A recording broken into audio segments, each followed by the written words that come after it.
কে ওখানে?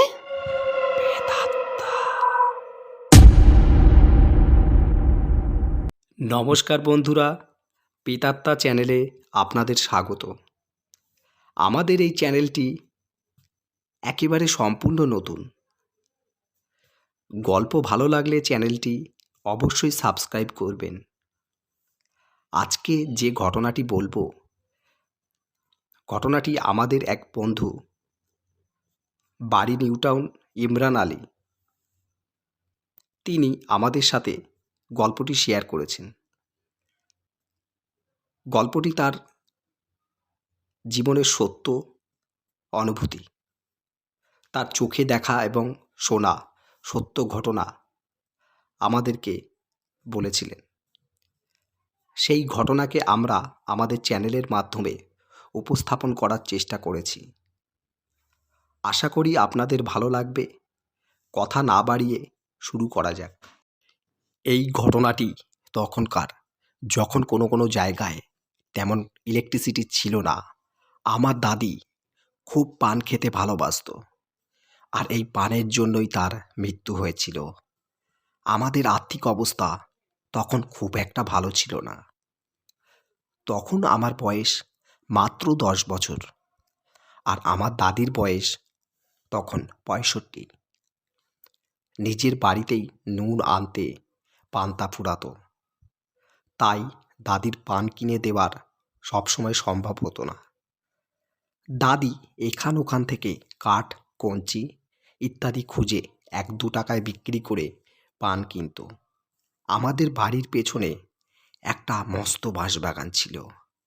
সেখানে আমার দাদি সেদিন কঞ্চি কুড়াচ্ছিল। যখন সে কঞ্চি কুড়াচ্ছিল, তখন একটা অদ্ভুত শব্দ তার কানে আসে। সে সেই শব্দের দিকে নজর না দিয়ে নিজের মতো কঞ্চি সাথে নিয়ে বাড়ি ফিরেছিল। সেদিন রাতে খাওয়া দাওয়ার পরে শুতে একটু দেরি হয়েছিল দাদির। হঠাৎ রাত 2:30টায় দাদির যেন মনে হচ্ছিল চুলটা ধরে কেউ টানছে। আর একটা কথা, আমার দাদির খুব বড় এবং ঘন চুল ছিল। দাদি অনেকবার চিৎকার করার চেষ্টা করেছিল, কিন্তু যেন তার মুখ দিয়ে কোনো শব্দ বের হচ্ছে না, যেন কেউ তার মুখটা ভারী কিছু দিয়ে বন্ধ করে দিয়েছে। সেই সময় তার কানের কাছে একটা শব্দ বেজে উঠল। আজকে তোকে ছেড়ে দিলাম, পরের বার যদি বাঁশবাগানে ঢুকিস তাহলে তোকে আর ছাড়বো না।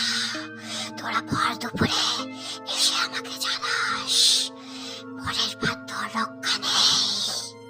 পরের দিন সকালে ঘটনাটি দাদি আমার মা বাবার সাথে বলল। ঘটনাটি শোনার পর আমার বাবা দাদিকে বলল, আর তোমাকে এসব কুড়াতে যেতে হবে না। বাবার কথা মতো মাসখানেক দাদি ওই বাঁশবাগানের ধারে কাছে যেত না। কিন্তু একদিন আবার পান কেনার যখন টাকায় টান পড়ল, দাদি আবার সেই বাঁশবাগানে কঞ্চি কুড়াতে যেতে লাগলো। সেদিন রাতে দাদি শুয়ে পড়ল ঠিক 9টার দিকে। হঠাৎ করে দাদি ঘুমের মধ্যে অনুভব করল চুলটা যেন টান পড়ছে। ঘুমের মধ্যে থাকায় অতটা টের পাননি বা বুঝতে পারেনি। যখন বেশ কিছুটা দূর টেনে নিয়ে যায়, তখন তার চোখ খোলে। হাওয়ায় একটা কথা শুনতে পায়। তোকে বারণ করেছিলাম, তুই শুনিসনি। আজ তোর শেষ দিন। ওই বাঁশবাগানের পাশেই ঝুলিয়েই তোকে মারবো। দাদি কাউকেই দেখতে পাচ্ছিল না, যেন হাওয়া তার চুলটাকে টেনে ধরে রেখেছে। কলতলার কাছে যেতে যেতে দাদি জোর চিৎকার করে উঠল, বাঁচা, আমাকে কেউ বাঁচা। ও খোকা, এদিকে আয়, বাঁচা আমাকে। দাদির আর্তনাদ শুনে বাবা কাকারা উঠে পড়ে এবং কলতলার কাছে গিয়ে দেখে দাদি অর্ধনগ্ন অবস্থায় বেহুশ হয়ে পড়ে আছে। পরের দিন সকালবেলা ওঝা আনা হয়। ওঝা তাবিজ ও পড়া পানি দেয়, সেগুলো নিয়মিত ব্যবহার করতে থাকে, কিন্তু তাতেও কোনো কাজ হয় না। দাদি যেন দিন দিন অসুস্থ হয়ে পড়ছে। মাঝে মাঝে সে চিৎকার করে বলে ওঠে রাতে, ওই দেখ, ওই দেখ, দরজার পাশে কে দাঁড়িয়ে রয়েছে, ও আমাকে নিয়ে যেতে এসেছে। আমি যাব না, আমি যাব না, ওকে চলে যেতে বল। এইভাবে চলতে থাকে। কিছুদিন পর মা দাদিকে গা ধোয়ানোর সময় ভুল করে দাদির হাতের তাবিজটা খুলে ফেলে। পরদিন সকালবেলা দাদিকে আর বাড়িতে দেখতে পাওয়া যায় না। বাড়ির সমস্ত জায়গায় খোঁজাখুঁজি করা হয়, কিন্তু দাদিকে আর পাওয়া যায় না। পাড়ার বাচ্চারা প্রায় বাঁশবাগান সংলগ্ন মাঠে খেলাধুলা করে। তারা সেদিনও খেলতে গিয়েছিল। তারা খেলতে খেলতে দেখতে পায় বাঁশ গাছে কি যেন একটা ঝুলে আছে।